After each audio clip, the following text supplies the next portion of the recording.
were told to identify 8 creations that God made using the divine command, let there be. So God made light. There is creation of firmament in the midst of waters. Water under heavens was gathered into one place. There was dry land appeared. The earth brought about vegetation, plants, and trees. There was also heavenly bodies created. Waters brought forth living creatures. There was creation of birds, and there was creation of human beings in the image and likeness of God. Question 1b. Explain the biblical teaching on the origin of sin in the world. Biblical teaching on the origin of sin. Number 1 is because of disobedience. Human beings disobeyed. That is Adam and Eve. They disobeyed. It also originated from temptations from Satan. So I said number 1, there is disobedience of human beings.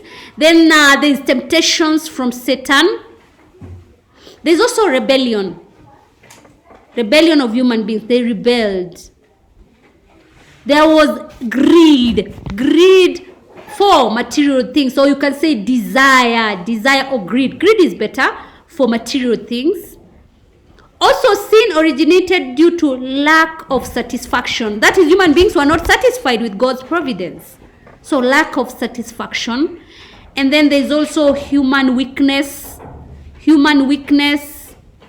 And also due to lack of self-control. Or you basically, in basic terms, you can just call it lust. Lust or lack of self-control. And then desire to be like God. They desire to be like God. Or the human beings wanted greed. They had greed for power. Question 1c.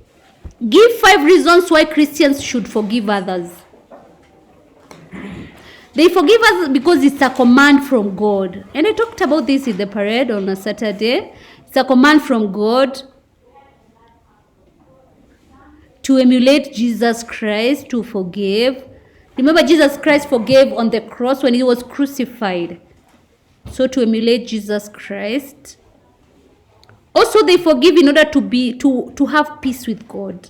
To have peace with God.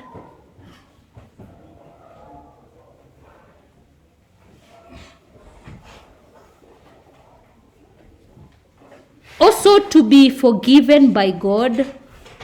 The Lord's Prayer says we forgive others so that we can be forgiven. To be forgiven also, it brings love and harmony. Most of you are saying harmony in one point, another one unity, but you should only use it in once. To bring love and harmony. To set good example. To forgive others. They forgive others to experience healing. I said to set a good example, to escape God's punishment. Also, you forgive as a sign of humility.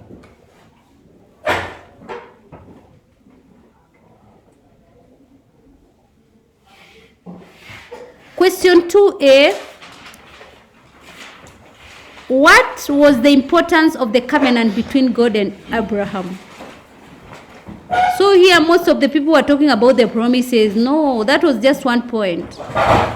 So number 1, Abraham established a personal relationship. The importance is the establishment of a personal relationship between Abraham and God. Number 2, it is the beginning of God's salvation. It's the beginning of God's salvation. It's the beginning of God's salvation.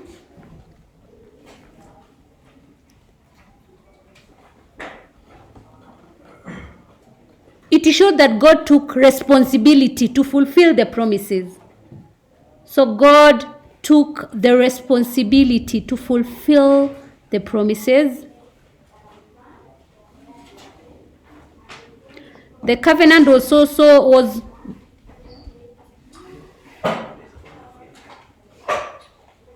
the covenant was more binding. It was more binding. It was a foundation for the relationship between God and Israelites. It was a foundation for the relationship between God and Israelites.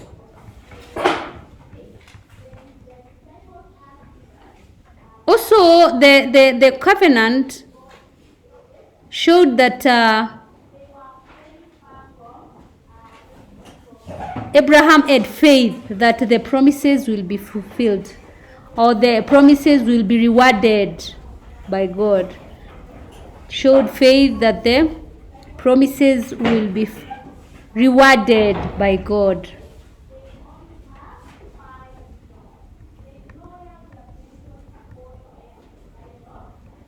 Will be rewarded by God.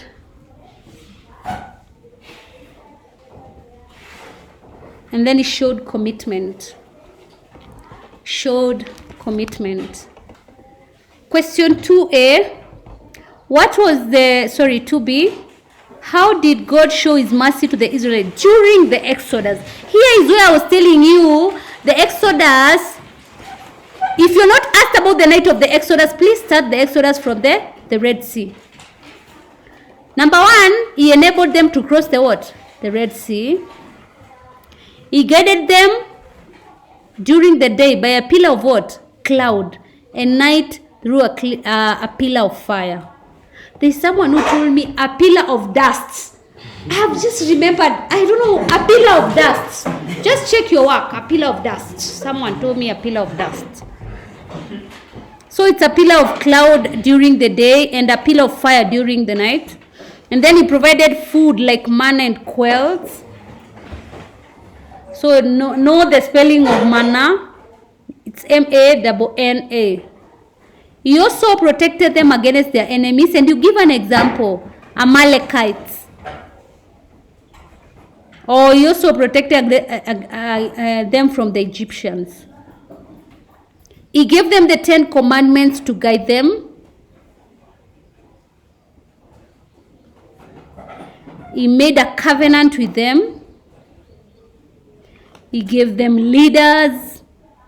And he healed them from being bitten by snakes. Remember when the snake was put on a tree in front of them so that they can be able to see it. And then they got healed.